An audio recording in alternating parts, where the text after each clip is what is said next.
हाय दोस्तों, बहुत बहुत स्वागत है आप सभी लोग राधे जीएस इंसाइड में। और जैसा कि हम लोग बिहार दरोगा का एडिटोरिया का प्रैक्टिस सेट सॉल्व कर रहे हैं, जो कि ये लेटेस्ट प्रैक्टिस सेट है और ये खाकी सीरीज 3.0 से का प्रश्न है। तो देखिए, इसको हम लोग सेट नंबर बिहार दरोगा ये सेट नंबर 2 है और सेट नंबर 1 कंप्लीट हम लोग सॉल्व कर चुके हैं। और उसे आप नहीं देखें तो प्लेलिस्ट में जाकर उसे आप देख सकते हैं। तो ज़्यादा देरी ना करते हुए शुरू करते हैं और देखते हैं इसका पहला प्रश्न। तो देखिए, इसका पहला प्रश्न कह रहा है ना, विरासत अपनाओ।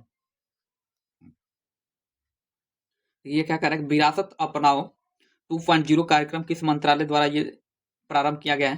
तो देखिए, विरासत अपनाओ 2.0 जो कार्यक्रम है ना, ये संस्कृति मंत्रालय का एक पहल है। किसका? संस्कृति मंत्रालय का। और देखिए, ये संस्कृति मंत्रालय द्वारा ना सितंबर 2023 में, कब? ये 2023 में ना विरासत को अपनाओ 2.0 नामक एक नया मतलब एक नया संस्करण शुरू किया गया। तो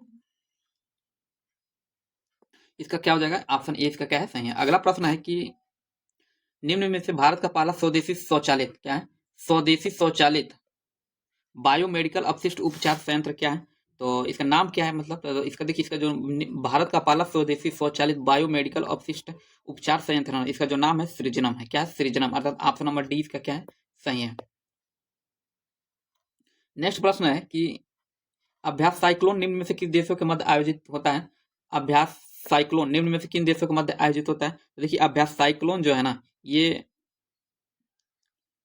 भारत और वियतनाम, भारत और ब्राजील, भारत और बांग्लादेश या इनमें से कोई नहीं। तो देखिए, आप अभ्यास साइक्लोन जो है इनमें से किसी भी देश के साथ आयोजित नहीं होता है, क्योंकि आप अभ्यास जो साइक्लोन है ना, ये भारत और मिस्र के बीच आयोजित होता है। किसके बीच के बीच? देखिए, भारत और किसके बीच? मिस्र, जो कि इसमें दिया है नहीं।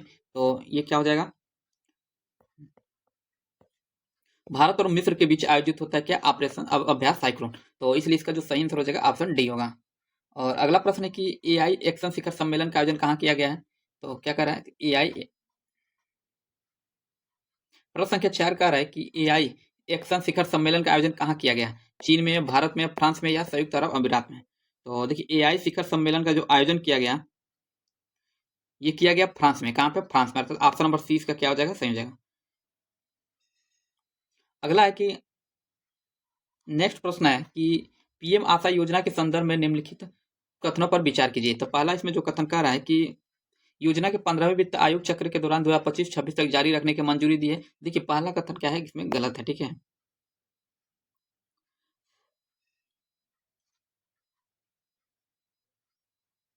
अच्छा, इसमें जो पहला कथन कर रहा है ना कि योजना को 15वें वित्त आयोग के चक्र के दौरान 2025-26 तक जारी रखने की मंजूरी दी गई है, ये गलत नहीं है, बल्कि क्या है, ये सही है। ठीक है। उसके बाद दूसरा कथन ये पीएम आशा योजना के बारे में कह रहा है।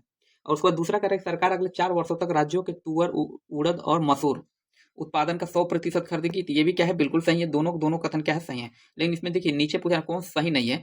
सही नहीं है मतलब दोनों सही है, अर्थात कोई भी गलत नहीं है। इसलिए न तो 1 न तो 2, अर्थात ऑप्शन नंबर डी इसका क्या हो जाएगा? सही हो जाएगा। और देखिए, अगला प्रश्न है प्रश्न संख्या 5। तो प्रश्न संख्या 5 ये क्या कह रहा है, इसको देखते हैं। ये कह रहा है कि हाल ही में किस राज्य ने राष्ट्रीय ई विधान एप्लीकेशन नेवा को अपनाया है? किसने अपनाया है? इसको अपनाया है उत्तराखंड ने। किसने? उत्तराखंड ने। अर्थात ऑप्शन नंबर डी इसका सही हो जाएगा। देखिए, उत्तराखंड विधानसभा ने ना राष्ट्रीय विधान एप्लीकेशन नेवा को अपनाया है और इसके साथ ही ये ना यह डिजिटल क्या है, अब सदन बन गया है। तो ऑप्शन डी क्या है? सही है। और अगला प्रश्न है कि निम्न में से किस दिन विश्व सामाजिक न्याय दिवस मनाया जाता है? विश्व न्याय विश्व सामाजिक न्याय दिवस तो ये मनाया जाता है 20 फरवरी को। कब? 20 फरवरी को। ऑप्शन नंबर सी इसका क्या हो जाएगा? सही हो जाएगा। और यहीं पे देखिए, कुछ फरवरी के कुछ महत्वपूर्ण दिवस देखा है ना। 2 फरवरी को सभी लोग पता है कि वेटलैंड दिवस मनाया जाता है। 4 फरवरी को विश्व कैंसर दिवस मनाया जाता है। और कह रहा अगला प्रश्न देखते हैं। कह रहा है कि हाल ही में खनन मंत्रालय ने, एक मिनट, हाल ही में खनन मंत्रालय, प्रश्न संख्या 8 है कि कुछ खनिजों को लघु खनिजों की सूची में से निकालकर प्रमुख खनिजों की श्रेणी में शामिल कर दिया है। इनमें से कौन सा खनिज शामिल नहीं है? तो देखिए, इनमें जो खनिज शामिल है ना, लिथियम शामिल नहीं है। बाकी ये क्वार्ट्ज, फेल्सफर या ब्रक क्या है, सभी शामिल है। एक खनन मंत्रालय ने ना 20 फरवरी 2025 को अधिसूचना के एक माध्यम से ना इसमें बेराइट, फेल्सफर, अब क्वार्ट्ज को ना लघु खनिजों की सूची से निकालकर प्रमुख प्रमुख खनिजों की श्रेणी में शामिल कर दिया था। किसको? क्वार्ट्ज, फेल्सफर और ब्रक को, जिसमें लिथियम नहीं था। तो इसलिए ऑप्शन ए इसका क्या हो जाएगा? सही हो जाएगा।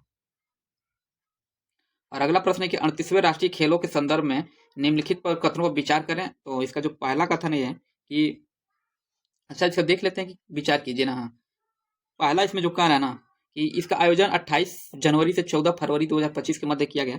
ये बिल्कुल कथन क्या है सही है, क्योंकि इसका जो आयोजन है 28 जनवरी से 14 फरवरी 2025 तक इसका आयोजन हुआ।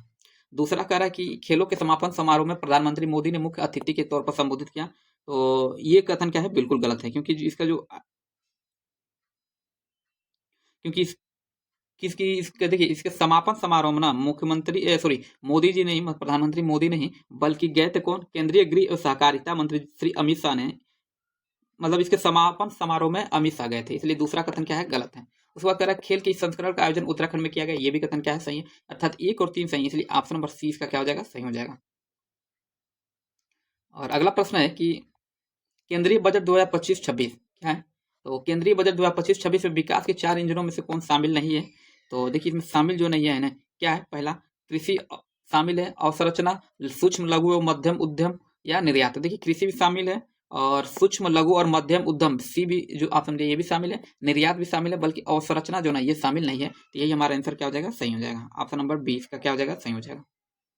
और अगला प्रश्न है कि प्रश्न संख्या 11 का है कि धन्वंतरी आयुर्वेद पुरस्कार, धन्वंतरी आयुर्वेद पुरस्कार किसे प्रदान किया गया है। तो देखिए ताराचंद शर्मा को, मायाराम उनियाल को, या समीर गोविंद जमदग्री को, या इनमें से सभी। तो देखिए आयुष मंत्रालय भारत सरकार के ना परंपरागत भारतीय चिकित्सा के क्षेत्र में असाधारण योगदान के लिए 3 चिकित्सकों को ना चालू मतलब पिछले प्रतिष्ठित राष्ट्रीय धन्वंतरी आयुर्वेद पुरस्कार प्रदान किया। इसमें ताराचंद शर्मा भी थे, मायाराम उनियाल भी थे, समीर गोविंद जमदग्री भी थे, तो अर्थात इनमें से सभी थे, इसलिए ऑप्शन नंबर डी इसका क्या हो जाएगा सही हो जाएगा। और अगला प्रश्न है बजट 2025-26 के संदर्भ में निम्नलिखित कथनों पर क्या करिए विचार कीजिए। तो इसमें जो पहला कह रहा है कि नई कर व्यवस्था के अंतर्गत 12 लाख रुपए तक, तो देखिए कह रहा है कि नई कर व्यवस्था के अंतर्गत 12 लाख रुपए तक की आय पर क्या है कोई आयकर नहीं देना होगा। तो ये कथन क्या है बिल्कुल सही है। दूसरा कह रहा है वेतनभोगी करदाताओं के लिए यह सीमा 75,000 रुपए की मानक कटौती कारण 12.7 लाख रुपए रहेगी, ये भी कथन क्या है सही है। दोनों कथन सही है, इसलिए ऑप्शन नंबर सी इसका क्या हो जाएगा सही हो जाएगा। देखिए अभी तक आप लोग चैनल को सब्सक्राइब नहीं किए तो जरूर कर लीजिए, ताकि जब भी अगला वीडियो डाला जाए तो इसका नोटिफिकेशन आप लोगों को मिल जाए। देखिए जब तक बिहार दरोगा का एग्जाम नहीं हो रहा है, डेली इस पे 2-3 प्रैक्टिस सेट जरूर सॉल्व कराया जाएगा। तो और सबसे अच्छा लास्ट टाइम यही होता है कि जितना ज़्यादा से ज़्यादा प्रैक्टिस सेट सॉल्व कर लें। सीज को तो खैर आगे देखते हैं अगला प्रश्न, और इसका सीज क्या है सही है, सीज का क्या है सही है। और अगला प्रश्न है प्रश्न संख्या 13।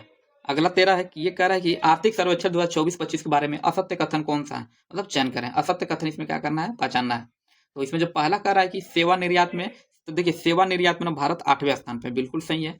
और रेलवे नेटवर्क में, तो देखिए रेलवे नेटवर्क में भारत 4था स्थान पे, ये भी क्या है सही है। उसके बाद कह रहा है कि विदेशी मुद्रा भंडार में 3रा स्थान है, ये कथन क्या है गलत है, क्योंकि विदेशी मुद्रा भंडार में ना भारत 3रा नहीं बल्कि कौन सा स्थान है, ये भी 4था स्थान ही रखता है। तो ये सी गलत है, तो इसलिए असत्य कथन पूछा है, तो इसलिए ऑप्शन नंबर सी हमारा क्या हो जाएगा सही हो जाएगा। और अगला प्रश्न देखते हैं प्रश्न संख्या 14। ये कह रहा है कि एआई जनरेटेड बाल यौन शोषण सामग्री को अपराध घोषित करने वाला पहला देश कौन बन गया है।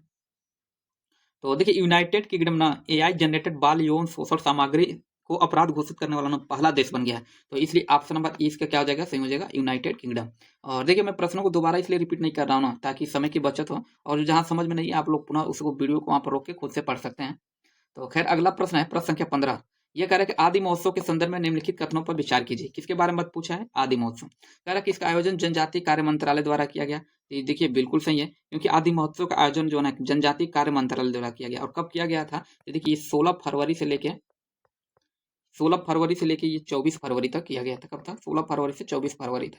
तो ये क्या है सही, पहला क्या है सही है। उसके बाद कह रहा है प्रधानमंत्री नरेंद्र मोदी ने नई दिल्ली में राष्ट्रीय जनजातीय महोत्सव आदि महोत्सव का उद्घाटन किया। तो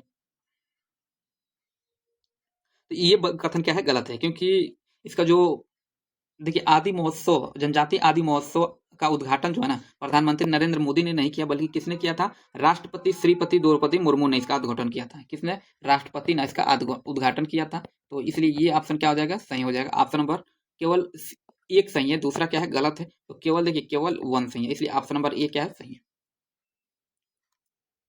अगला प्रश्न है प्रश्न संख्या 16। तो ये कह रहा है कि अंतर्राष्ट्रीय बौद्ध परिसंघ आईबीसी ने भगवान बुद्ध की त्रिसेवा अभियान शुरू किया है। निम्नलिखित में से इस अभियान में कौन शामिल नहीं है। तो देखिए अंतर्राष्ट्रीय बौद्ध परिसंघ ने भगवान बुद्ध की त्रिसेवा अभियान शुरू किया, और इसमें कौन सा देश जो शामिल नहीं है। तो देखिए इसमें भारत है, नेपाल भी है, श्रीलंका भी है, लेकिन इसमें म्यांमार क्या है नहीं शामिल है। क्या है, म्यांमार नहीं शामिल, इसलिए इसका जो सही आंसर हो जाएगा फाइनली ये म्यांमार होगा, अर्थात ऑप्शन नंबर डी क्या है सही है। देखिए अंतर्राष्ट्रीय बौद्ध परिसंघ ना, ये भगवान बुद्ध की त्रिसेवा अभियान शुरू हुआ है, इसमें भारत, नेपाल और श्रीलंका की ना इसमें सशस्त्र सेनाओं का ना ऐतिहासिक इसमें मोटरसाइकिल यात्रा है, ठीक है। और यह अभियान देखिए ना, तो लुम्बिनी, जो कि आप सभी लोग पता होगा कि नेपाल जो में पड़ता है, और यह बुद्ध की जन्मस्थली है, और यहाँ से शुरू होगा, और जो प्रमुख बौद्ध विरासत स्थलों को कवर करते हुए ना ये गाल, श्रीलंका और श्रीलंका में जाके पूरी तरह से समाप्त होगा। तो अगला प्रश्न देखते हैं, कहाँ गया भाई, प्रश्न संख्या 17 है ना।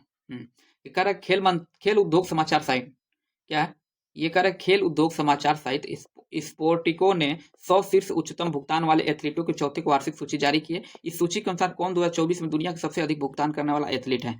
तो ये सबसे ज्यादा भुगतान करने वाला जो एथलीट है ये क्रिस्टियानो रोनाल्डो थे। कौन थे, रोनाल्डो। तो इसलिए ऑप्शन नंबर बी हमारा क्या हो जाएगा, सही हो जाएगा।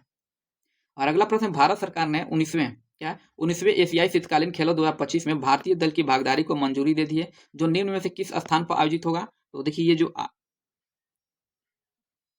ये आयोजन कहाँ हुआ था, तो कह रहा है कि सोल दक्षिण कोरिया, हार्बिन चीन, या अल्माटी कजाकिस्तान, या सपोरा जापान। तो देखिए 2025 में एशियाई शीतकालीन खेल, जिन्हें आधिकारिक तौर पर 9वें एशियाई शीतकालीन खेलों के रूप में जाना जाता है ना, ये आमतौर पर कहाँ ये जाना जाता है, हार्बिन 2025 के रूप में जाना जाता है, और ये कहाँ पे आयोजित होगा, तो ये चीन में आयोजित होगा, इसलिए ऑप्शन नंबर बी क्या इसका सही है। और अगला प्रश्न, अंतर्राष्ट्रीय बिग कैट अलायंस अर्थात आईबीसीए की स्थापना पर फ्रेमवर्क समझौता आधिकारिक रूप से लागू गया। आईबीसीए की स्थापना भारत सरकार द्वारा, इसमें कितने जो बिग कैट के जो कितने प्रकार के हैं इनको, जिनको संरक्षण दिया जाएगा। तो देखिए ये है कुल 7 प्रकार के, कितने 7 प्रकार के, इसलिए ऑप्शन नंबर 20 का क्या हो जाएगा, सही हो जाएगा।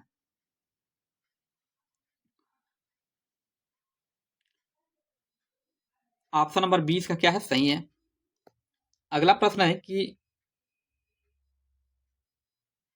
मत्स्य 6000 के में से क्या है, मत्स्य 6000 के संदर्भ में निम्न कथनों पर विचार कीजिए। तो इसमें पहला दे रहा है कि मत्स्य 6000 चौथी पीढ़ी के गहरे समुद्र में चलने वाले मानव वैज्ञानिक पनडुब्बी है। तो देखिए मत्स्य परियोजना ना, ये क्या है कि चौथी पीढ़ी के गहरे समुद्र में चलने वाली मानव वैज्ञानिक पनडुब्बी को, एक तरह से वैज्ञानिक पनडुब्बी है। तो पहला कथन क्या है, बिल्कुल सही है।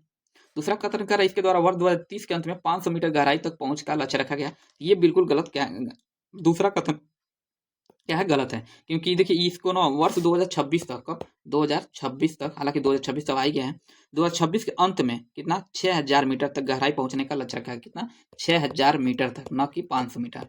तो दूसरा कथन क्या है, गलत है। पूछा कि इसमें कौन सा कथनों पर विचार कीजिए, और देखिए पूछा सही कथन, तो केवल एक ही सही है, इसलिए ऑप्शन नंबर ए क्या हो जाएगा, सही हो जाएगा। और अगला प्रश्न है कि मानसून प्रत्यावन के समय बिहार के मैदानी भागों में किस हवा का प्रभाव रहता है। तो देखिए मानसून प्रत्यावर्तन के समय बिहार के मैदानी भागों में ना ये ठंडी पछुआ और उत्तरी हवा का प्रभाव रहता है। किसका, ठंडी पछुआ और उत्तरी हवा का क्या होता है, प्रभाव रहता है। तो ऑप्शन नंबर ए इसका क्या हो जाएगा, सही हो जाएगा। और अगला प्रश्न है कि सूची 1 को सूची 2 से सुमिलित कीजिए, तो इसको छोटा करना पड़ेगा, और तथा दिए गए कोड से सही उत्तर का चयन करिए। तो इसमें एक तरफ क्या पर्वत दिया और दूसरे तरफ उसके महाद्वीप दिया है, कौन से पर्वत किस महाद्वीप में। तो एंडीज पर्वत सभी लोगों को पता होगा, ये कहाँ पे, दक्षिण अमेरिका में। कहाँ पे, दक्षिण अमेरिका में, अर्थात ये का क्या हो जाएगा, 4 हो जाएगा। दक्षिण अमेरिका का मैप देखेंगे, ये जो समुद्र पूरा सागर से लगा हुआ जो एक एंडीज पर्वत है, पूरा एकदम पतले सी लंबी, दक्षिण अमेरिका में ये एंडीज पर्वत है। उसके बाद कह रहा है अल्ताई, तो अल्ताई कहाँ पे, तो एशिया में, अर्थात इसलिए बी का क्या हो जाएगा, 3rd हो जाएगा। देखिए बी का क्या हो गया, 3rd हो गया।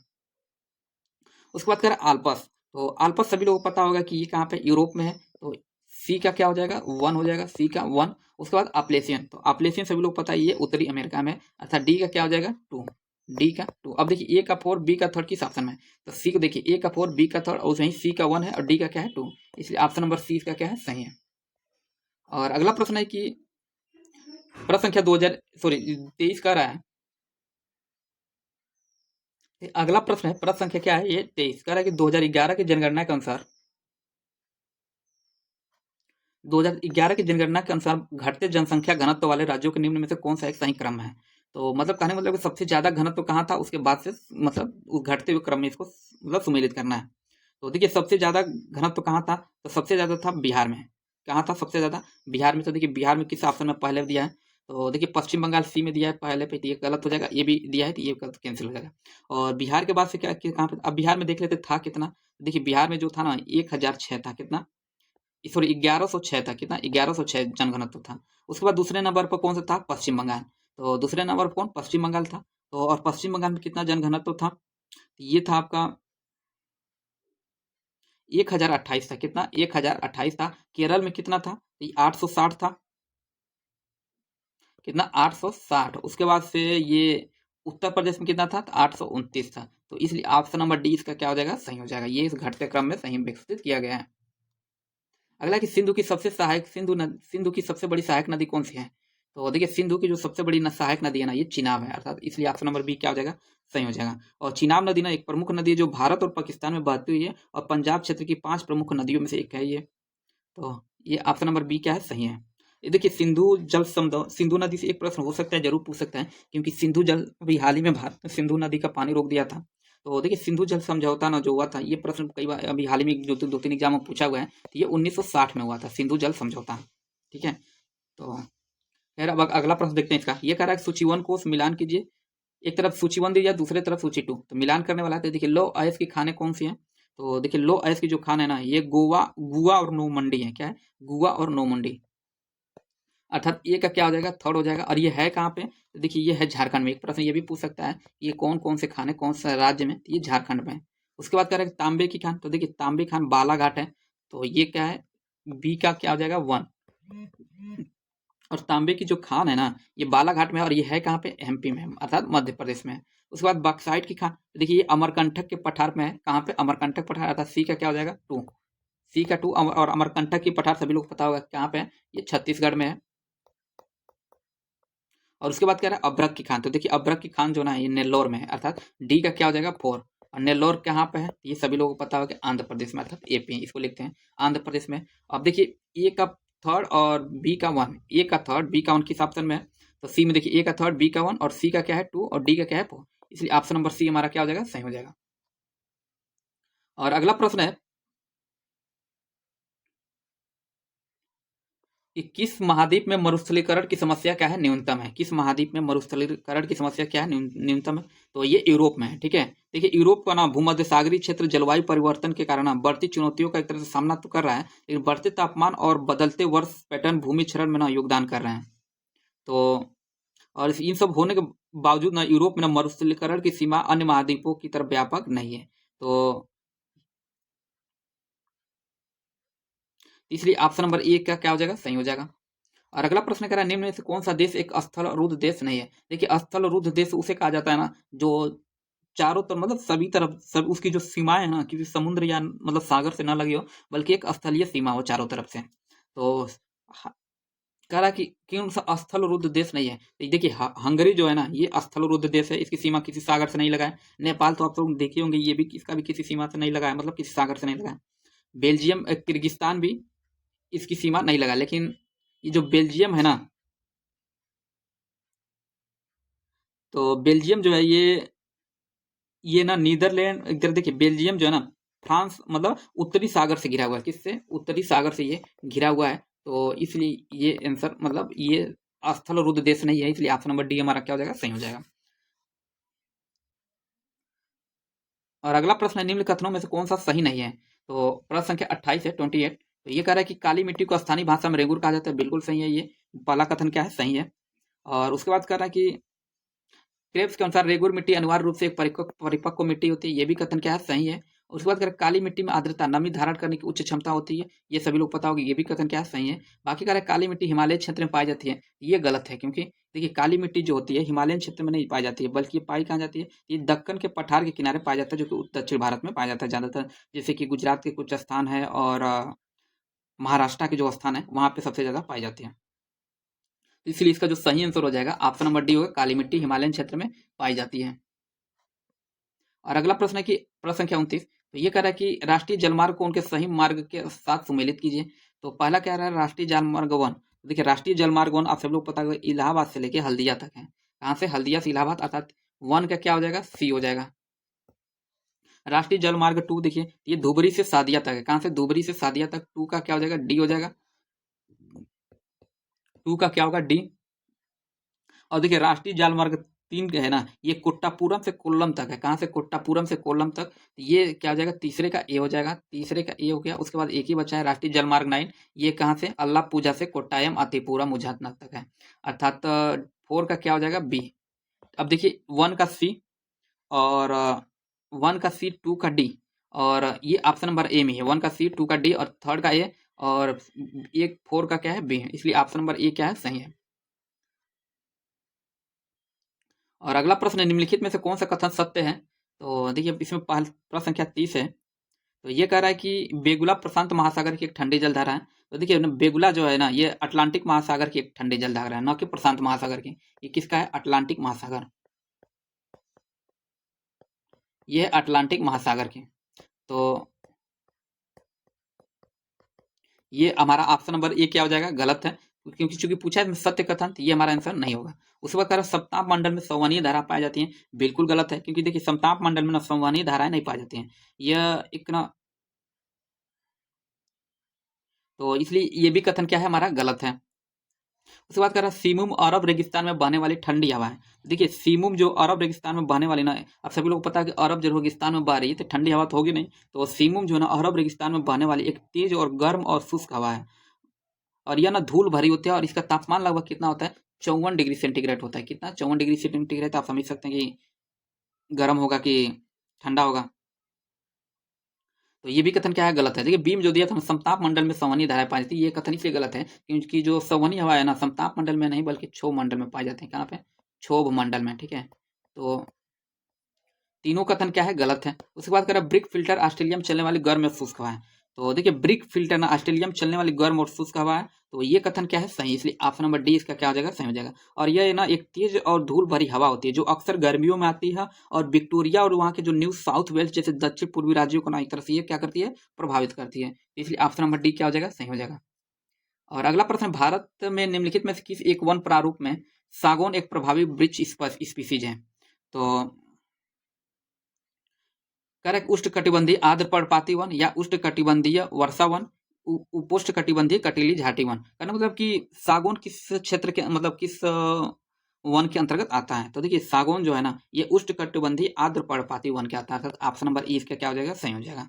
और उष्ण कटिबंधीय आर्द्र पर्णपाती वन की जो विशेषताएं होती है ना, इसमें मानसून, इसको क्या है ना, इसको मानसून भी वन भी कहा जाता है। और यहाँ जो बारिश होती है 100 सेंटीमीटर से लेके कितना 200 सेंटीमीटर तक होता है। और ये बसंत के मौसम में ना ये पेड़ जो होते हैं अपने पत्ते को क्या करते हैं? गिरा देते हैं। और इस सागौन ना इस जंगल की सबसे प्रमुख प्रजाति है, जबकि कुछ अन्य जो पेड़ है जैसे कि बांस, साल, शीशम, चंदन, कुसुम, अर्जुन, ये सभी पेड़ भी इसी वन के अंतर्गत पाए जाते हैं। तो अगला प्रश्न देखते हैं, प्रश्न संख्या 32। ये कह रहा है कि सूची 1 का सूची 2 से सुमेलित कीजिए। देखते हैं अगला कुछ इसका अगले पेज पे लग रहा है।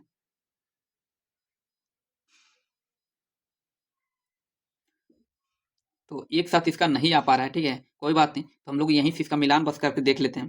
तो देखिए इसमें जो कह रहा है ना, सूची 1 का सूची 2 से मिलान करिए। तो देखिए भारतीय संविधान की दूसरी अनुसूची किससे संबंधित है?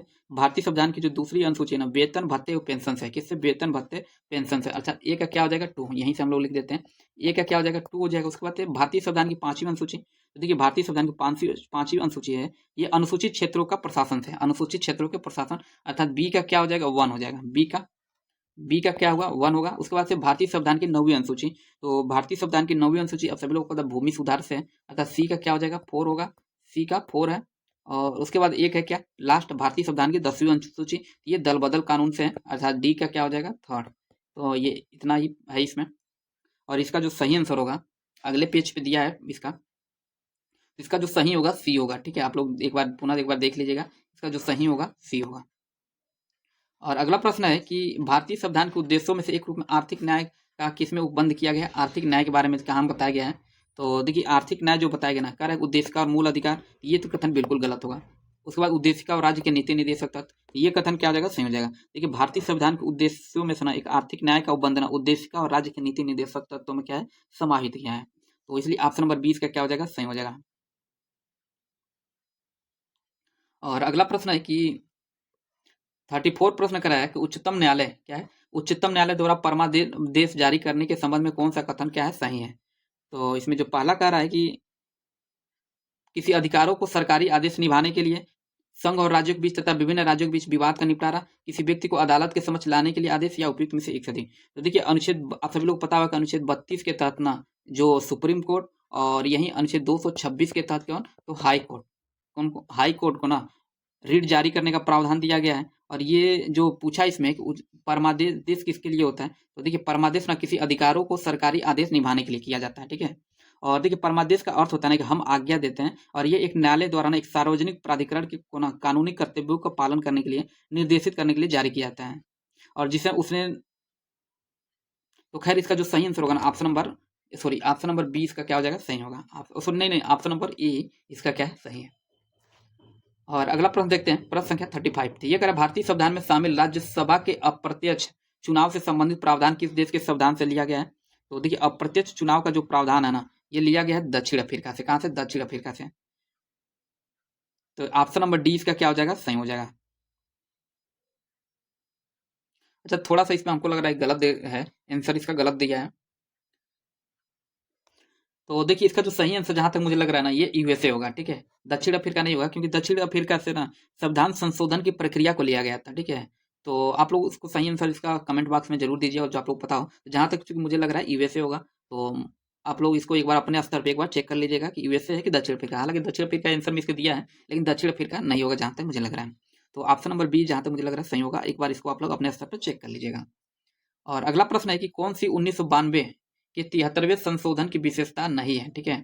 तो इसका है कि यह अधिनियम ने भारतीय क्या है, तो यह अधिनियम ने भारतीय संविधान में 11वीं अनुसूची के अतिरिक्त एक नया भाग 9 सम्मिलित किया गया। तो बिल्कुल क्या है, सही है। ये कथन क्या है, सही है।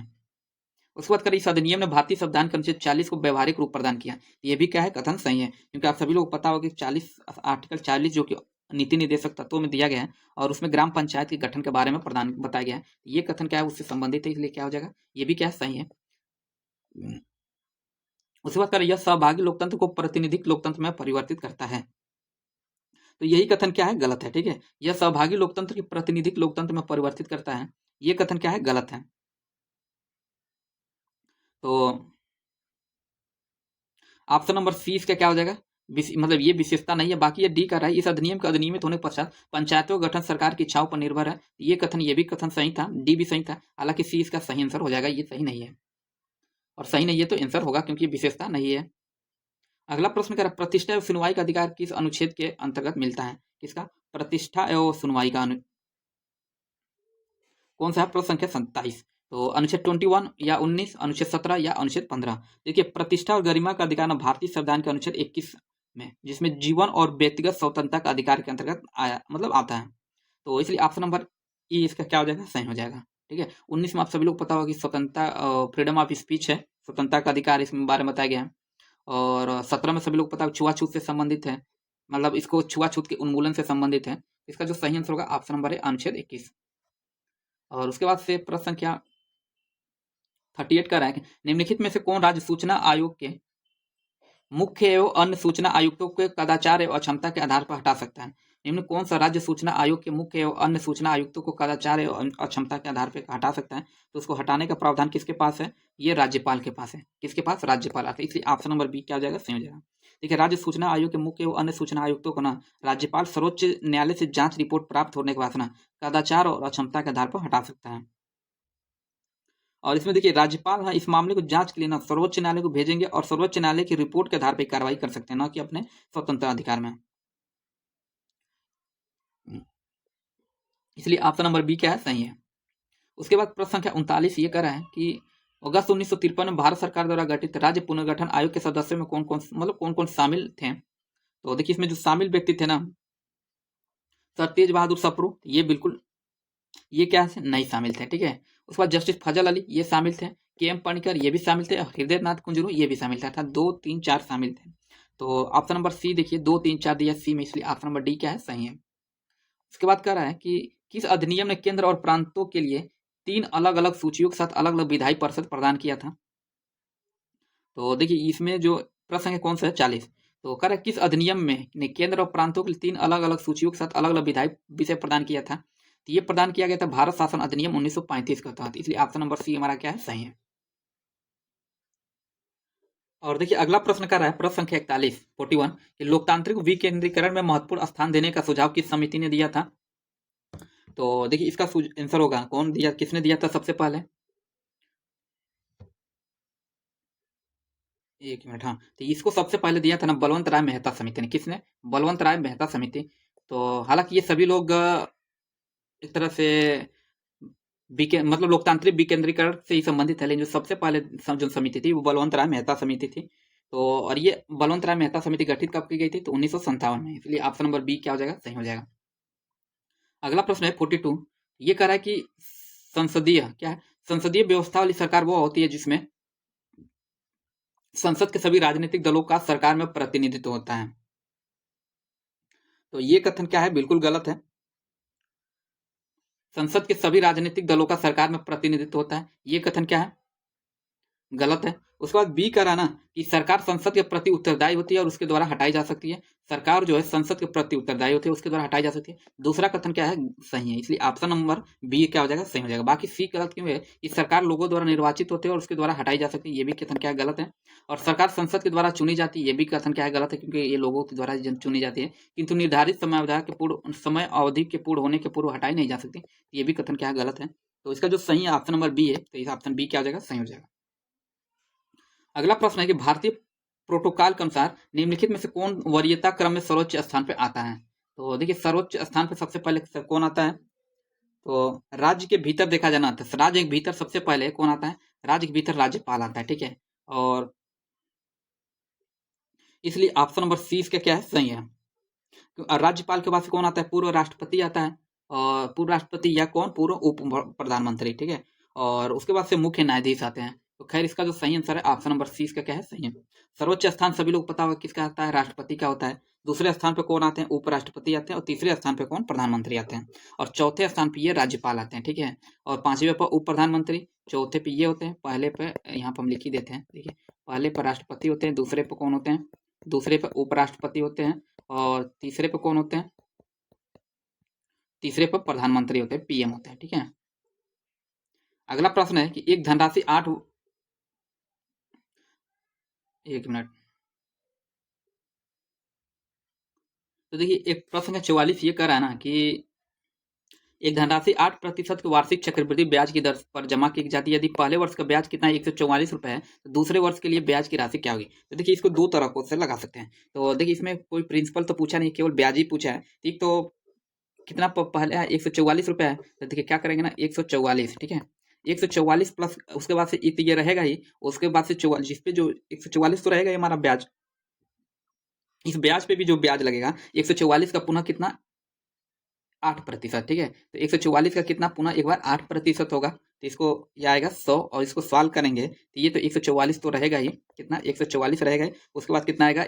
ये आएगा लगभग 11.52%, कितना? 11.52। तो इसका जो टोटल हो जाएगा लगभग होगा आपका 155.52 रुपये आएगा, ठीक है। तो अब देखिए 155.52 ऑप्शन नंबर बी में दिया है, इसलिए ऑप्शन नंबर बी क्या आ जाएगा? सही हो जाएगा। और अगला प्रश्न देखते हैं, प्रश्न संख्या कौन सा? 44-45 होगा अब।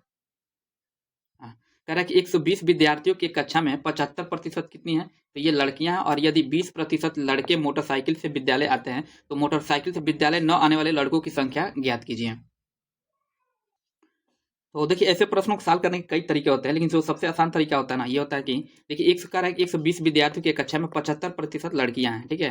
तो लड़कों पूछा, चूंकि प्रश्न पूछा लड़कों के प्रश्न बारे में पूछा है, तो लड़के पहले निकालेंगे कितना है। तो देखिए एक सभी अब सभी लोग पता होगा जो कुल जो संख्या होती है 100% होती है, तो 100% बराबर कितनी है? 120 है। और इसमें 75% लड़कियां हैं, तो बच्चा कितना? 25%। तो 25% क्या होंगे? अर्थात लड़के होंगे, ठीक है। तो 1% निकालने के लिए क्या करेंगे आप सभी लोग? 120 में 100 से डिवाइड कर देंगे, ये 1% आ जाएगा, मतलब दोनों ओर से 100 से डिवाइड कर देंगे, तो 1% आ गया। और जो 25% लड़के थे, तो केवल 25% निकालने के लिए दोनों ओर क्या कर देंगे? 25 से गुणा कर देंगे, इधर भी 25 से गुणा कर देंगे, ठीक है। तो देखिए ये एक जीरो से एक जीरो कट गया, ठीक है। और ये 5 से काटे तो 5 दूनी 10 हो जाएगा, और ये 5 पचे 25 हो जाएगा। उसके बाद से पुनः ये 6 बार में जाएगा, अर्थात ये आएगा लड़कों की संख्या कुल कितनी हो जाएगी? जो 25% है, ठीक है, ये आएगा आपका 30 आ जाएगा। मतलब 30%, मतलब 30-25% लड़के हैं, जो कि कुल संख्या कितनी है? 30 है, ठीक है। और इसमें कह रहा है ना कि लड़के इस 30 जो आया ना, इसमें 20% लड़के मोटरसाइकिल से विद्यालय जाते हैं, अर्थात 20% लड़के मोटरसाइकिल से जाते हैं। लेकिन प्रश्न पूछा है मोटरसाइकिल से विद्यालय न आने वाले लड़कों की संख्या, मतलब 20% मोटरसाइकिल से जाते हैं, लेकिन अर्थात 80% मोटरसाइकिल से नहीं जाते हैं, ठीक है। तो अब 30 का क्या करेंगे, सीधे सीधे 80% निकाल लेंगे। अब सीधे इसका सही आंसर हो जाएगा, ये हो जाएगा 24, ठीक है। अर्थात कितना आएगा, 24। तो इसका जो सही आंसर होगा ऑप्शन नंबर 20 का क्या हो जाएगा, सही हो जाएगा 24।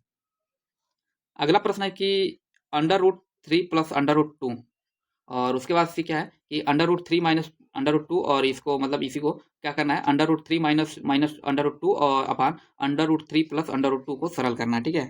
तो देखिए इसको क्या करेंगे ना, एक बार इधर इसको इसमें गुणा कर देंगे, इसको इसमें गुणा कर देंगे, ठीक है। क्रॉस मल्टीप्लिकेशन कर देंगे, उसके बाद से कुछ मतलब कट उठ जाएगा। उसके बाद फाइनली आपका ना ये आएगा, फार्मूला बनेगा a² माइनस b² का, मतलब a² माइनस b² का जो फार्मूला बनेगा, ठीक है। और उसको सॉल्व करेंगे तो इसका जो सही आंसर आएगा ना, ये आएगा ऑप्शन नंबर ए में जो दिया है 4√6। इसको सॉल्व कर लीजिएगा, मतलब ज़्यादा कोई कट, चूंकि इस पर जगह नहीं इसलिए मैं सॉल्व नहीं कर रहा हूँ, लेकिन इसको गुणा भाग करेंगे तो आगे कुछ कट जाएगा और ये इसी का फार्मूला बनेगा, और फाइनली 4√6 आंसर आएगा इसका। अगला कह रहा है कि प्रश्न संख्या 47, वह छोटी से छोटी संख्या ज्ञात करो जो 5, 6, 8, 9 से भाग देने पर शेषफल 4 बचता है, ठीक है। तो देखिए सबसे पहले इसमें क्या करेंगे ना, 5, 6, 8, 9 का क्या करेंगे, 5, 6, 8 और 9 को एलसीएम ले लेंगे। तो इसका जब एलसीएम लेंगे ना, तो एलसीएम कितना आएगा, 360 आएगा। एलसीएम इसका लेंगे तो कितना आएगा, 360 आएगा। और देखिए इसमें कह रहा है ना कि भाग करने पर प्रत्येक देने पर मतलब शेषफल 4 बचता हो। तो देखिए सभी लोग पता होगा कि एलसीएम क्या होता है, तो एलसीएम होता है वो छोटी से छोटी संख्या, मतलब वो संख्या होती है ना जो दिए गए संख्याओं से विभाजित होती है। तो ये 5, 6, 8, 9 से 360 विभाजित है, इसमें अब कह रहा है कि 4 शेष बचता है। तो 4 शेष कब बचेगा, जब 4 इसमें प्लस रहेगा तभी तो बचेगा। तो इसमें 4 क्या करेंगे, जोड़ देंगे, ठीक है। अर्थात जो हमारा आंसर होगा 364 हो जाएगा। इसलिए ऑप्शन नंबर बी क्या है, सही है। उसके बाद कह रहा है, एक तस्वीर की ओर इंगित करते हुए सूरज ने कहा, उसकी पुत्री शोभा मेरी माँ की पोती है, बताइए वह तस्वीर से किस प्रकार, मतलब तस्वीर क्या है, किसकी है, ठीक है। तो देखिए इसमें एक तरफ से एक तस्वीर को इंगित करते हुए सूरज ने कहा, किसने कहा, सूरज। तो कह रहा है कि सूरज ने कहा उसकी पुत्री, ठीक है, उसकी पुत्री शोभा। देखिए इसको बनाने के लिए क्या करेंगे, पहले तो यहाँ पे सूरज हो जाएगा, ठीक है। और कह रहा है कि सूरज एक तस्वीर को दिखा रहा है, मान लीजिए यहाँ तस्वीर है, ठीक। और सूरज किसको दिखा रहा है, तस्वीर को, ठीक है। ये कह रहा है कि उसकी पुत्री, मतलब तस्वीर की क्या है, पुत्री। तस्वीर इसकी क्या है, तस्वीर की क्या है, पुत्री शोभा। कौन सा है ये, शोभा है। शोभा मेरी माँ की पोती है, मेरी माँ की मतलब सूरज की खुद माँ की क्या है, माँ की क्या है, ये पोती है, ठीक है। तो देखिए माँ की जो पोती होती है, खुद की लड़का होता है, तो खुद का होता है, तो इसलिए इसका जो सही आंसर हो जाएगा ना, ये स्वयं सूरज ही होगा। इसलिए आप स्वयं सूरज होगा, इसलिए ऑप्शन नंबर सी इसका क्या हो जाएगा, सही हो जाएगा। और अगला प्रश्न है, सभी संतरे क्या है, आम है। तो देखिए इसको लगाने का सबसे आसान तरीका होता है ये, इसको मतलब डायग्राम में बनाने का, कह रहा है कि सभी संतरे क्या है, आम है। तो एक तरफ संतरे दिखाई, दूसरा ये अंदर क्या है, ये सभी संतरे, और ये क्या है, आम है, ठीक है। छोटे आम के अंदर क्या आ जाएगा, संतरा आ जाएगा। उसके बाद कह रहा है कुछ आम क्या है, फल है। कुछ आम क्या है, फल है। तो देखिए संतरा के बारे में नहीं कह रहा है, बल्कि आम के बारे में कह रहा है, ठीक है। ये कुछ जो आम है ना, ये क्या है, फल है। और उसी इसी में कह रहा है कुछ सेब क्या है, फल है। तो कुछ जो सेब है ना, ये क्या है, ये क्या है, ये हो जाएगा आपका सेब हो जाएगा। कुछ सेब क्या हो जाएगा, फल हो जाएगा। अब देखिए निष्कर्ष में क्या कह रहा है कि कह रहा है कि कुछ सेब क्या है, आम है। देखिए कुछ सेब क्या है, आम है। तो देखिए सेब और आम से कोई मतलब संबंध नहीं है, तो इसलिए इसका जो सही आंसर हो जाएगा ना, ये तो हमारा पहला क्या, वहन अनुसरण नहीं करता है। उसके बाद कह रहा है कुछ संतरे सेब नहीं है, कुछ संतरे जो है ना सेब नहीं है, तो बिल्कुल सही है, कुछ संतरे जो है ये सेब नहीं है। तो ये कथन क्या है, अच्छा 1 मिनट इसको हम लोग शुरू से देखते हैं। प्रश्न संख्या 49 है ना, तो कह रहा है कुछ सेब क्या है, आम है।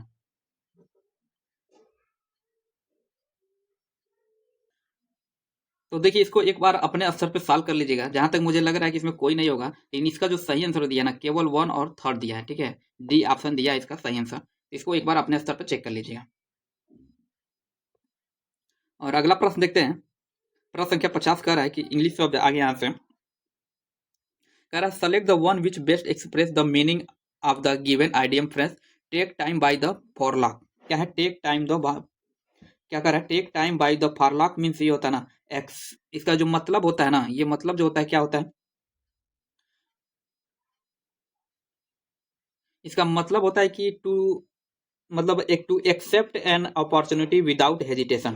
तो अर्थात यूँ कहा जाए कि टू साइज एन अपॉर्चुनिटी, इसलिए ऑप्शन नंबर 20 का क्या हो जाएगा, सही हो जाएगा। ऑप्शन नंबर बी क्या है, सही है। उसके बाद से 51 का रहा है 51 कि select the one which is nearest in meaning of the given word, क्या है ये, प्रिजरी। तो प्रिजरी का मतलब क्या होता है, तो देखिए इसका जो प्रिजरी का मतलब होता है ना, ये होता है शायद, एक मिनट इसको हम लोग देखते हैं। प्रश्न संख्या 51 है ना, तो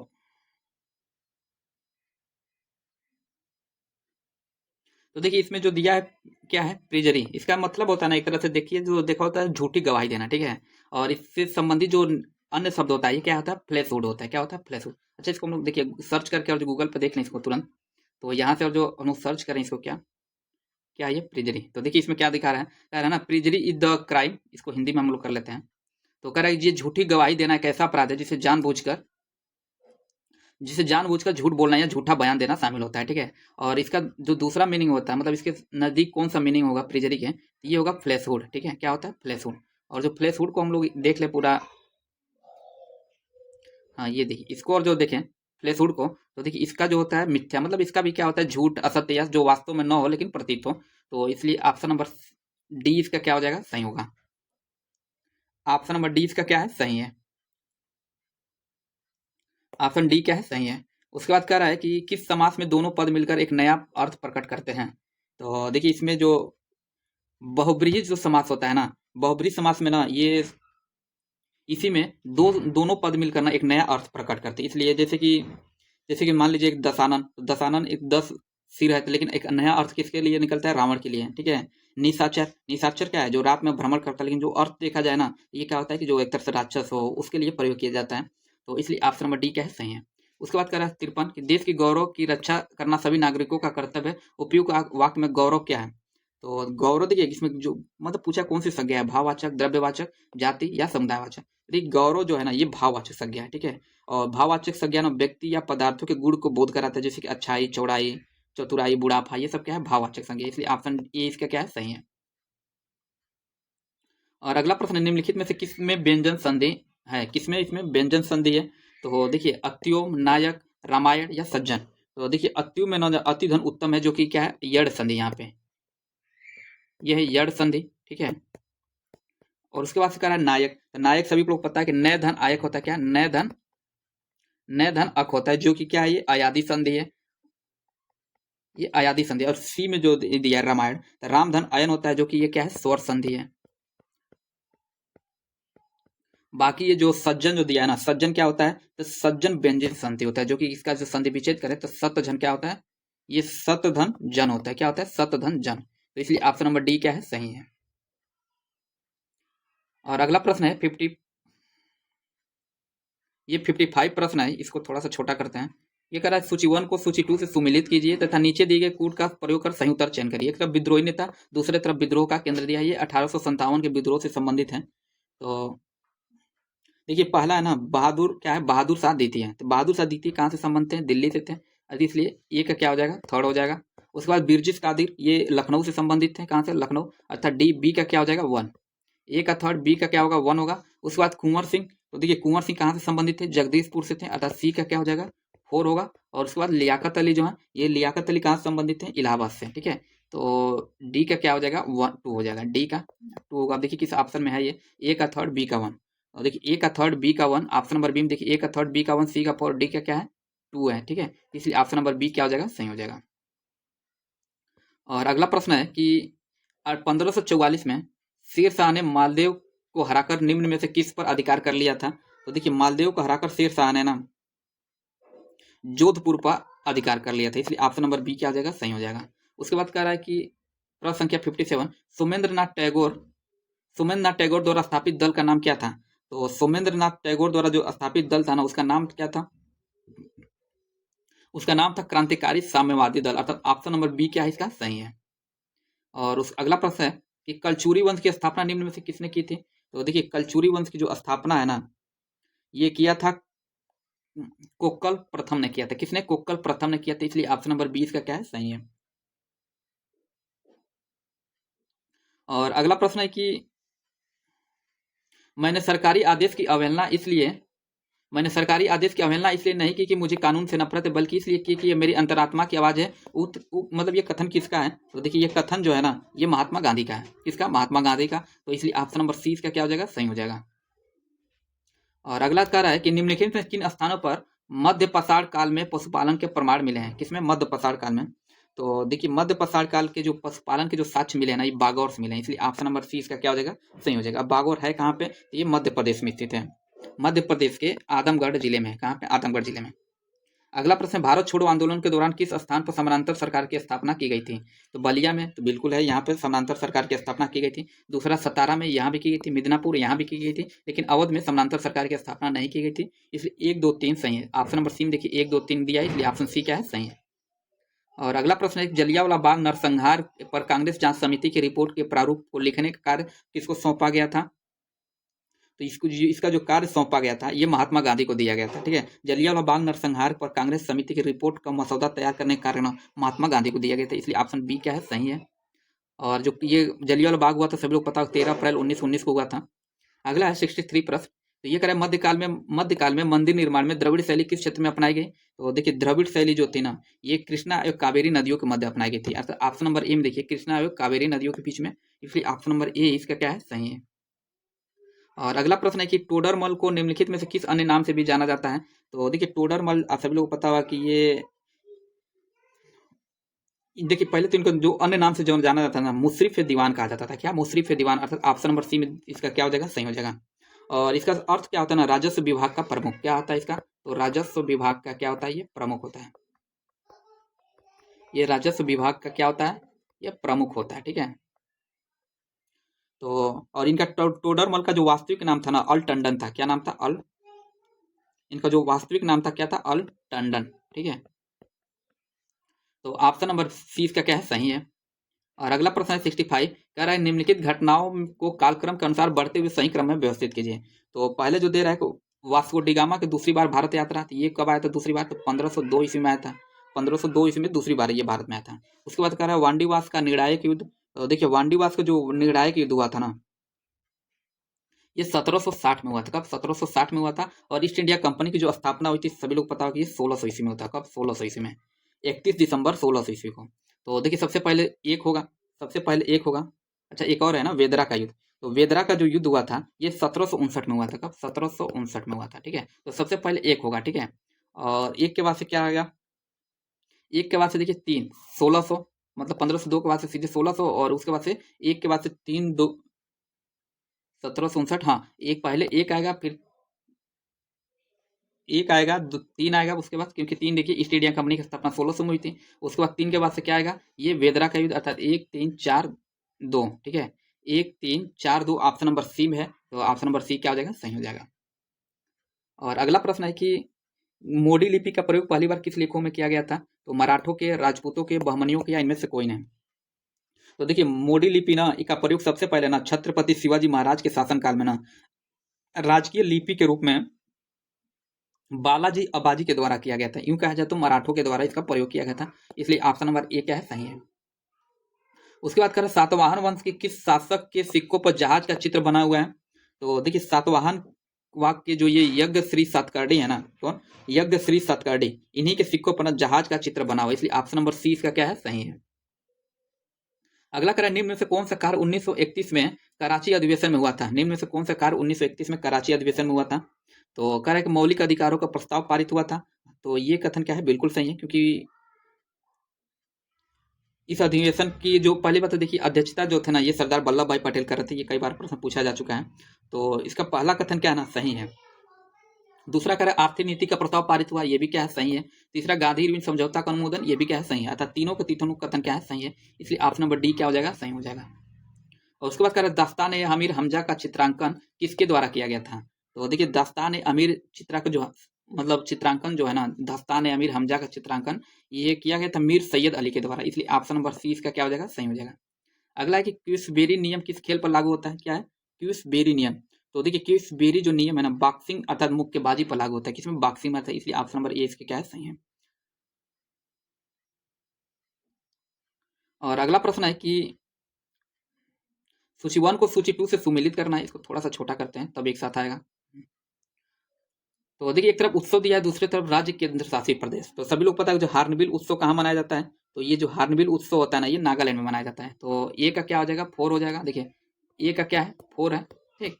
उसके बाद संगाई पर्व, तो संगाई पर्व मणिपुर में मनाया जाता है, जो कि बी का क्या हो जाएगा 2 हो जाएगा। बी का क्या है 2 है। अब देखिए ए का 4 बी का 2 किस ऑप्शन में, सी में, ए का 4 बी का 2, ठीक है। और राजहंस पर्व ये आंध्र प्रदेश में मनाया जाता है, अर्थात सी का क्या हो जाएगा 1। सी का क्या है 1, इसमें देखिए सी का 1 भी है और एक ही बचा डी जो हेमिस पर ये लद्दाख में मनाया जाता है, तो डी का क्या हो जाएगा 3rd हो जाएगा। तो ऑप्शन नंबर सी इसका क्या है सही है। और अगला प्रश्न है कि भारतीय उर्वरक निगम की स्थापना कब की गई थी, तो देखिए भारतीय उर्वरक निगम अर्थात fertilizers corporation of India FCI, किसका एफसीआई का, इसका जो स्थापना हुआ था 1961 में हुआ था। कब 1961 में, इसलिए ऑप्शन नंबर सी इसका क्या हो जाएगा सही हो जाएगा। और अगला प्रश्न है कि विश्व बैंक समूह 5 अंतर्राष्ट्रीय संगठनों का एक विस्तारित परिवार है। तो इसमें नीचे कर रहा है कि दिए गए कोड में से सही उत्तर का चयन कीजिए। तो मतलब विस्तारित परिवार कौन कौन से हैं इसमें, तो देखिए इसमें कौन कौन से हैं, प्रश्न संख्या कौन सा है 73 है ना। तो विश्व बैंक 5 अंतर्राष्ट्रीय संगठनों का क्या है समूह है, जिसमें अंतर्राष्ट्रीय मुद्रा कोष, तो देखिए अंतर्राष्ट्रीय मुद्रा कोष ना इसमें शामिल नहीं होता है, बल्कि शामिल क्या क्या होता है, देखिए ये डी में जो दिया है 2 अंतर्राष्ट्रीय विकास संघ आईडीआई ये शामिल होता है, और 3 क्या है बहुपक्षीय निवेश गारंटी एजेंसी एमआईजी ये भी शामिल होता है। उसके बाद क्या करें 4 में अंतर्राष्ट्रीय निवेश विवाद निपटान केंद्र ये भी शामिल होता है, अर्थात 2 3 4 शामिल होता है, अर्थात ये क्या है ये अंतर्राष्ट्रीय मुद्रा कोष इसमें क्या है शामिल नहीं होता है, इसलिए ऑप्शन नंबर डी क्या है सही है। और अगला प्रश्न है प्रश्न संख्या 74, विश्व का प्रथम 3D प्रिंटेड रॉकेट का नाम क्या है, तो इस देखिए विश्व का प्रथम 3D प्रिंटेड रॉकेट का जो नाम है टेरान 1 नाम है, इसलिए ऑप्शन बी क्या हो जाएगा सही हो जाएगा। और उसके बाद कर मशहूर उपन्यास ए हाउस ऑफ मिस्टर विश्वास, ए हाउस ऑफ मिस्टर विश्वास के लेखक कौन है, तो देखिए ए हाउस ऑफ मिस्टर विश्वास जो 1961 में ना बीएस नायपाल द्वारा लिखा गया था, किसके द्वारा बीएस नायपाल, इसलिए ऑप्शन नंबर ए क्या है सही है। ये लिखा कब किया गया था तो 1961 में। अगला प्रश्न है कि केंद्रीय टावर अनुसंधान प्रशिक्षण संस्थान कहाँ है, तो देखिए केंद्रीय टावर अनुसंधान प्रशिक्षण संस्थान जो है ना ये रांची में है, इसलिए ऑप्शन नंबर सी इसका क्या हो जाएगा सही हो जाएगा।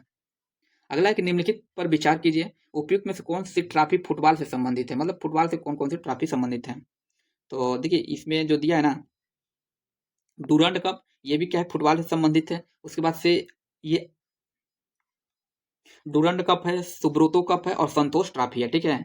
तो ये सभी से क्या है ये फुटबॉल से संबंधित है, अर्थात 1 3 4 ये आगा का जो है ना ये हॉकी से संबंधित, आगा का कप जो है ये किससे हॉकी से संबंधित है। बाकी इसका जो सही आंसर हो जाएगा 1 3 4। अब देखिए 1 3 4 किसमें है ऑप्शन नंबर डी में है ना, तो इसलिए ऑप्शन नंबर डी क्या हो जाएगा सही हो जाएगा। अगला प्रश्न है कि प्रश्न संख्या 78, ये कह रहा है कि मानव के निम्न अंगों में से कौन सा एक प्रतिरक्षी अनुक्रिया के प्रदर्शन में शामिल नहीं है, तो देखिए इसमें थाइमस मस्तिष्क तिल्ली या लसिका ग्रह, तो देखिए थाइमस तिल्ली और लसिका पर्व जो है ना ये प्रतिरक्षी प्रणाली के अंग हैं, जबकि जबकि ये जो मस्तिष्क है ये इसके अंतर्गत नहीं आता है, इसलिए ऑप्शन नंबर बी क्या है सही हो जाएगा।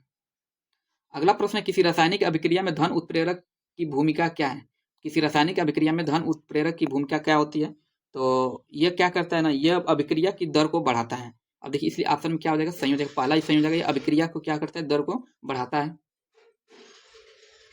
और अगला प्रश्न है कि शिशु पोषक बोतलें तथा शीतल पेय बोतलें सामान्यतः बनी होती हैं किसके हैं, शिशु पोषक जो बेबी फीडिंग होते हैं जो भोजन बच्चों के लिए दूध के लिए पिलाया जाता है, और जो ये सॉफ्ट कोल्ड ड्रिंक जो होता है ये किसकी बनी होती है, तो ये जो बनी होती है ना ये बनी होती है पॉलीस्टाइरीन की, किसकी ऑप्शन नंबर डी में जो दिखा है पॉलीस्टाइटीन की, किसकी पॉलीस्टाइटीन की।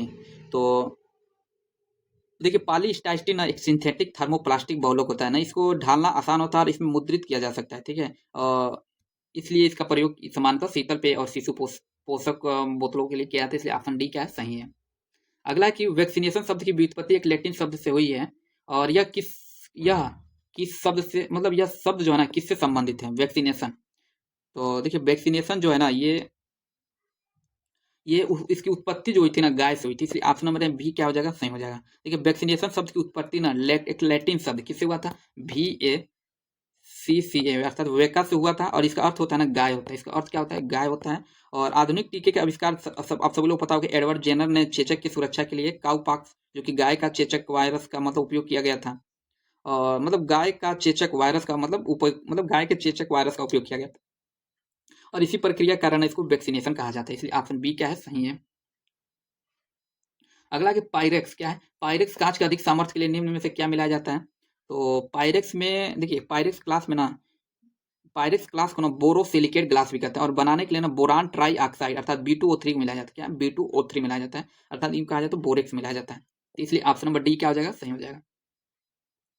और अगला प्रश्न है कि निम्न में से कौन सा रसायन ताप पर पकाने वाले हैं? निम्न में से कौन सा रसायन ताप पर पकाने वाले खाद्य पदार्थों में मधुरक के रूप में प्रयुक्त है जो कि कैलोरी नहीं देता है? तो ये है क्या है? सुक्रालोस होता है। क्या है? सुक्रालोस। इसलिए ऑप्शन डी क्या हो जाएगा? सही हो जाएगा। देखिए, सुक्रालोस ना एक कृत्रिम मधुरक होता है जो सुक्रोस या ट्राइक्लोरो होता है और ये अत्यधिक ताप स्थिर ना मतलब ताप स्थिर होता है, हीट स्टेबल होता है और इस यह मतलब इसका अर्थ यह हुआ ना कि उच्च खाना पकाने और बेकिंग तापमान पर अपनी मिठास नहीं खोता है और ये लेकिन ये कैलोरी नहीं देता है। और अगला प्रश्न है कि 84 का रहा है, सूची 1 को सूची 2 से सुमेलित कीजिए। देखिए, एक तरफ ईंधन है, दूसरी तरफ उसका प्रमुख अवयव है, ठीक है। तो सीएनजी में क्या होता है? तो देखिए सीएनजी ना, सीएनजी का जो मुख्य घटक जो होता है ना, ये क्या होता है? मेथेन होता है। क्या होता है? मेथेन होता है। तो देखिए मेथेन, इथेन और हाइड्रोजन, अच्छा सीएनजी का मेथेन हो जाएगा अर्थात ये का क्या हो जाएगा? 4 होगा, ठीक है। सॉरी, ये का क्या होगा? 3rd होगा। उसके बाद कोल गैस, तो देखिए कोल गैस सबसे ज्यादा क्या होता है? ये एक, देखिए कोल गैस क्या होता है? तो देखिए ये हाइड्रोजन, इसमें क्या होता है? हाइड्रोजन होता है, मेथेन होता है, वो कार्बन मोनोऑक्साइड होता है, ठीक है। इसलिए बी का क्या हो जाएगा? 4 हो जाएगा। बी का क्या होगा? 4 होगा। उसके बाद कह रहा है एलपीजी, तो देखिए एलपीजी, एलपीजी में क्या होता है? प्रोपेन और ब्यूटेन होता है, तो इसलिए इसका क्या हो जाएगा? सी का क्या हो जाएगा? 2 होगा। और लास्ट दिया भाप अंगार गैस, ये इसमें कार्बन मोनोऑक्साइड और हाइड्रोजन होता है, इसलिए क्या हो जाएगा? इसका डी का क्या हो जाएगा? 1 होगा। अब देखिए ए का 3rd, बी का 4 किस ऑप्शन में? सी में। देखिए ए का 3rd, बी का 4 और सी का 2 और डी का 1 ऑप्शन नंबर सी में, इसलिए ऑप्शन सी क्या हो जाएगा? सही हो जाएगा। और अगला प्रश्न है कि बेकिंग सोडा के संबंध में निम्नलिखित में से कौन सा कथन क्या है? सही नहीं है। ये बेकिंग सोडा के बारे में इसमें पूछा है। तो देखिए इसमें कह रहा है इसका प्रयोग सोडा अम्ल अग्निशामक में होता है, ये कथन क्या है? बिल्कुल सही है। प्रश्न संख्या 85 है ना? हाँ। उसके बाद कह रहा है यह भोजन पकाने की क्रिया को तीव्रतर करने के लिए मिलाया जाता है, ये भी क्या है? सही है। और कह रहा है यह संचारी क्षारक होता है, तो ये देखिए बेकिंग सोडा ना, ये संचारी क्षारक क्या नहीं होता है, तो ये कथन क्या है? बिल्कुल गलत है।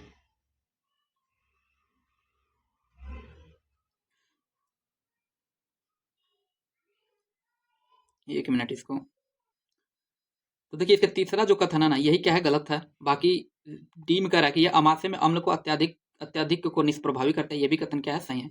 तो हमारा सही आंसर हो जाएगा सी। फाइनली इसका क्या होगा? सही आंसर सी हो जाएगा। और अगला प्रश्न है कि निम्नलिखित में से कौन से रासायनिक परिवर्तन का उदाहरण है? कौन सा रासायनिक परिवर्तन का उदाहरण है? कह रहा सोडियम क्लोराइड का क्रिस्टलन, बर्फ का गलना, दूध का आक्स, क्या है? आस्कंदन। तो देखिए रासायनिक परिवर्तन वो परिवर्तन होता है जिसमें पदार्थ के ना रासायनिक संगठन में परिवर्तन होता है और ये एक नया पदार्थ बनता है और यह परिवर्तन आमतौर पर अनुत्क्रमणीय अर्थात इरिवर्सिबल होता है, ठीक है। तो बाकी ये जो सोडियम क्लोराइड क्रिस्टलन और ये बर्फ का गलना है, ये क्या होता है? भौतिक परिवर्तन के अंतर्गत आता है, बल्कि दूध का आस्कंदन ये रासायनिक परिवर्तन के अंतर्गत आता है, इसलिए ऑप्शन नंबर बी हो जाएगा केवल 3। ऑप्शन बी क्या हो जाएगा? सही हो जाएगा। उसके बाद कह रहा पाचन तंत्र किस अंक की आकृति अंग्रेजी वर्णमाला के अक्षर जे के रूप समरूप होता है? पाचन तंत्र के किस अंक की आकृति अंग्रेजी वर्णमाला के अक्षर जे के अनुरूप होता है? तो देखिए अमाशय का होता है, और जो अमाशय और जो उसका देखेंगे अमाशय का बायो में जो चित्र बना होता है, इसका जो आकृति होता है ना, जे के अक्षर के समान होता है, इसलिए ऑप्शन नंबर 20 का क्या हो जाएगा? सही हो जाएगा। उसके बाद प्रश्न संख्या 88 का रहा है कि संतुलित रासायनिक समीकरण किस नियम के अनुरूप होता है? तो देखिए संतुलित रासायनिक समीकरण जो होता है ना, ये होता है आपका द्रव्यमान संरक्षण का नियम होता है। क्या है? द्रव्यमान संरक्षण का नियम होता है, तो इसलिए ऑप्शन नंबर डी इसका क्या है? सही है। और अगला प्रश्न है सूची 1 को सूची 2 से सुमेलित कीजिए तथा नीचे दिए गए कूट से सही उत्तर का क्या करना है? चयन करना है। तो देखिए इसमें कह रहा है स्लिंग माइक्रोमीटर, एक तरफ उपकरण दिया है, उसके दूसरी तरफ मापे गए तत्व का नाम दिया है। तो देखिए इस स्लिंग साइक्रोमीटर क्या होता है? तो देखिए स्लिंग साइक्रोमीटर से ना, ये सापेक्ष आर्द्रता को मापता है। किसको? सापेक्ष आर्द्रता को, अर्थात ए का क्या हो जाएगा? 3rd होगा, ठीक है। उसके बाद पेडोमीटर, तो देखिए ये कदमों की संख्या और तय की गई दूरी को मापता है। पेडोमीटर क्या है? कदमों की संख्या और तय की गई दूरी, अर्थात बी का क्या हो जाएगा? एक तरह से देखा जाए तो ये दूरी कोई मापता है ना, ठीक है। तो ये क्या हो जाएगा, बी का क्या हो जाएगा, 4 हो जाएगा, ठीक है। बी का क्या है, 4 है। उसके बाद क्या रहा, स्पेक्ट्रोमीटर। तो देखिए स्पेक्ट्रोमीटर होता है ना, ये पदार्थ द्वारा अवशोषित या उत्सर्जित विकिरण या ऊर्जा की तरंग दैर्घ्य और तीव्रता को मापता है, ठीक है। तो ये इसका क्या हो जाएगा, सी का क्या हो जाएगा, 2 हो जाएगा। और एक ही बचा क्या, पिक्रोमीटर। तो देखिए पिक्रोमीटर, इसका उपयोग ना तरल या ठोस के विशिष्ट गुरुत्व या घनत्व को निर्धारित करने के लिए किया जाता है। तो पिक्रोमीटर अर्थात डी का क्या हो जाएगा, 1, डी का 1 हो गया। और ये सी का क्या था, सी का 2 था ना, हाँ सी का 2। अब देखिए ए का थर्ड किस ऑप्शन में दिया है, ए का थर्ड, बी का 4, ए का थर्ड और बी का 4 और सी का 2, ऑप्शन नंबर सी में ही है। तो ऑप्शन नंबर सी इसका क्या हो जाएगा, सही हो जाएगा। अर्थात इसका सही आंसर होगा ए का थर्ड, बी का 4, सॉरी सॉरी, इसका जो सही आंसर होगा ये बी होगा, ऑप्शन नंबर 20 का क्या हो जाएगा, सही हो जाएगा। अगला प्रश्न है कि किस एंजाइम की उपस्थिति के कारण एचआईवी अपना आकार अक्सर बदल लेता है। किस एंजाइम की उपस्थिति के कारण एचआईवी अपना आकार क्या है, अक्सर बदल लेता है। तो ये है किसके कारण बदल लेता है, ये बदलता है रिवर्स ट्रांसक्रिप्टेस के माध्यम से। रिवर्स ट्रांसक्रिप्टेस के कारण ये एचआईवी जो है ना अपना आकार हमेशा क्या है, बदल लेता है, इसलिए ऑप्शन डी इसका क्या हो जाएगा, सही हो जाएगा। अगला है कि निम्नलिखित में से कौन सा सही सुमेलित नहीं है। इसमें सही सुमेलित पूछा है, कौन नहीं है। तो देखिए इसमें क्या है ना, साल्मोनेला कारण क्या है, मतलब किसके कारण कुष्ठ है। तो देखिए साल्मोनेला ना कुष्ठ, ये गलत है मिलाना है, क्योंकि ये ना ये जो कुष्ठ रोग होता है ना, ये माइक्रोबैक्टीरियम लेप्री नामक जीवाणु के कारण होता है, न कि साल्मोनेला के कारण होता है, ठीक है। तो ये पहला ही कथन क्या है, गलत है। देखिए साल्मोनेला के कारण ना टाइफाइड रोग होता है, किस बुखार होता है, टाइफाइड होता है, ठीक है। तो बाकी ये प्लाज्मोडियम मलेरिया का कारण होता है, yersinia पिस्टन प्लेग का कारण होता है, और विब्रियो कालेरा ये हैजा का कारण होता है, इसलिए ऑप्शन नंबर ए हमारा क्या है, सही है। अगला प्रश्न है कि सूची 1 को सूची 2 से सुमेलित कीजिए। और एक तरफ देखिए सूची 1 है, दूसरी तरफ सूची 2 दे है। भंजन किससे होता है, तो ये देखिए भंजन जो है ना, ये क्या कहलाता है, भंजन मतलब किसका प्रयोग किया जाता है। देखिए भंजन वह प्रक्रिया होती है ना जिसमें बड़े हाइड्रोकार्बन अणुओं को ना छोटे अधिक उपयोगी अणुओं में तोड़ा जाता है, ठीक है। और ये पेट्रोलियम उद्योग में महत्वपूर्ण भूमिका निभाता है, इसलिए ए को देखा जाना था 2 से मिलन होगा। ए का क्या हो जाएगा, पेट्रोलियम 2। प्रगलन क्या होता है, तो ये एक धातुकर्म प्रक्रिया होता है जिसमें ना किसी धातु को उसके अयस्क से निकलने के लिए ना उच्च तापमान का प्रयोग किया जाता है, और ये तांबा लोहा जैसी धातु को मतलब धातु के लिए उपयोग किया जाता है, इसलिए बी का जो मिलन होगा ना ये होगा थर्ड में होगा। देखिए बी का थर्ड में होगा। अब देखिए ए का 2, बी का थर्ड है, ठीक है। उसके बाद करा हाइड्रोजनीकरण। तो यह एक ना हाइड्रोजनीकरण क्या होता है, ये एक रासायनिक प्रक्रिया होता है, और इसका जो मिलन होगा किससे जाएगा, खाद्य अवस्था से जाएगा, किसका, खाद्य अवस्था से। तो ये क्या हो जाएगा, सी का क्या हो जाएगा, 4, सी का 4। उसके बाद वल्कनीकरण जो कि एक ही बचा है, ये प्राकृतिक रबड़ को भौतिक गुण बेहतर बनाने के लिए सल्फर के साथ गर्म करने की प्रक्रिया है, ठीक है। तो डी का क्या हो जाएगा, 1। अब देखिए डी का क्या हुआ, 1 हुआ। अब ए का 2, बी का थर्ड किस ऑप्शन में, देखिए ए का 2, बी का थर्ड केवल ऑप्शन नंबर सी में है ना। हाँ, नहीं ए का 2, बी का थर्ड और सी का 4 है ना, डी का 1, इसलिए ऑप्शन नंबर बी क्या हो जाएगा, सही हो जाएगा। अगला प्रश्न है 93। ये कह रहा है कि निम्न में से कौन सी आवृत्ति एक सामान्य मनुष्य द्वारा सुनी जा सकती है। तो देखिए मनुष्य द्वारा जो सुनी जाती है ना 20 किलो हर्ट्ज समानता सुनी जाती है। मनुष्य द्वारा जो सुनी जाती है 20 हर्ट्ज से लेके कितना तक, 20 किलो हर्ट्ज तक, ठीक है। 20 किलो अर्थात के एच जे मतलब किलो हर्ट्ज तक सुना जा सकता है, ठीक है। तो इसका जो सही आंसर हो जाएगा ऑप्शन नंबर ए। उसके बाद 94 प्रश्न कर रहा है कि निम्न में से किस ऊतक में पुनर्जन्म की शक्ति अर्थात पावर ऑफ रीजनरेशन सबसे कम होता है। तो सबसे कम होता है ये किसमें, ये तंत्रिका ऊतक में सबसे कम होता है पावर ऑफ रीजनरेशन, इसलिए ऑप्शन नंबर बी क्या है, सही है। और अगला प्रश्न है थॉमस फिलिपकोर्ट अल्बर्ट किसके आविष्कार से संबंधित है। तो देखिए थॉमस कौन है, थॉमस क्लिफोर्ड अल्बर्ट। तो ये है क्लिनिकल तापमापी से संबंधित है, मतलब ये थॉमस क्लिफोर्ड अल्बर्ट ने ना 1866 में, कब, तो देखिए 1866 ईस्वी में एक छोटा मतलब लगभग 6 इंच का क्लिनिकल थर्मामीटर जिसे नैदानिक तापमापी भी कहा जाता है इसका आविष्कार किया था। तो इसलिए ऑप्शन नंबर डी क्या हो जाएगा, सही हो जाएगा। अगला कि निम्न में से कौन सा जोड़ा निम्न लक्षणों को दर्शाता है। होठों का सूजना, हाथों का पैरों का त्वचा का, एक मिनट, हाथों तथा पैरों की त्वचा पर मोटा वर्ड का होना, चिड़चिड़ा होना, ये किसका दर्शाता है, किस चीज के लिए, मतलब किस बीमारी का एक तरह से लक्षण है ये। तो ये लक्षण है आपका निकोटिनेमाइड पेलाग्रा का, किसका, निकोटिनेमाइड पेलाग्रा का, इसलिए ऑप्शन नंबर डी क्या हो जाएगा, सही हो जाएगा। अगला प्रश्न कर रहा है राष्ट्रीय हार्टिकल्चर क्या है। तो राष्ट्रीय हार्टिकल्चर मिशन किस पंचवर्षीय योजना में आरंभ किया गया था। तो देखिए राष्ट्रीय हार्टिकल्चर जो ना ये शुरू किया गया था 10वीं पंचवर्षीय योजना के तहत। किसके तहत। तो 10वीं पंचवर्षीय योजना के तहत। इसलिए ऑप्शन नंबर सी इसका क्या हो जाएगा, सही हो जाएगा। अगला प्रश्न है किस समिति क्या है कि किस समिति की सिफारिश पर 1 जुलाई 1955 को इंपीरियल बैंक का राष्ट्रीयकरण कर स्टेट बैंक ऑफ इंडिया की स्थापना की गई थी। तो ये जो बैंक था कौन मतलब किसकी समिति की सिफारिश पे इसको इंपीरियल को स्टेट बैंक में परिवर्तित किया गया। ये गोरे वाला समिति की सिफारिश पे। किसके द्वारा, गोरे वाले समिति। अगला प्रश्न है 99 कि भारत में बेरोजगारी के आंकड़ों को प्रदर्शित कौन करता है। तो देखिए भारत में बेरोजगारी के जो आंकड़ों को प्रदर्शित करता है ना, ये करता है कौन, ये करता है आपका राष्ट्रीय प्रतिदर्श सर्वेक्षण कार्यालय। इसलिए ऑप्शन नंबर 20 का क्या हो जाएगा, सही हो जाएगा। और एक प्रश्न लास्ट बताया जुड़वा घाटा किससे कहते हैं। तो देखिए जुड़वा घाटा जो होता है ना, ये होता है राजकोषीय घाटा एवं चालू खाता होता है। तो सी में देखिए राजकोषीय घाटा एवं चालू खाता होता है, इसलिए ऑप्शन नंबर सी क्या है, सही है। देखिए 100 प्रश्न इसमें था, पूरा सेट नंबर 2 भी कंप्लीट हो गया और सेट नंबर 1 पहले भी सॉल्व कर चुके हैं और उसे नहीं देखे हैं तो आप लोग प्लेलिस्ट में पड़ा है, जाके देख सकते हैं। तो आज के लिए इतना ही। अभी तक आप लोग चैनल को सब्सक्राइब नहीं किए तो जरूर कर लीजिए ताकि जब भी अगला वीडियो डाला जाए तो इसका नोटिफिकेशन आप लोग को मिल जाए।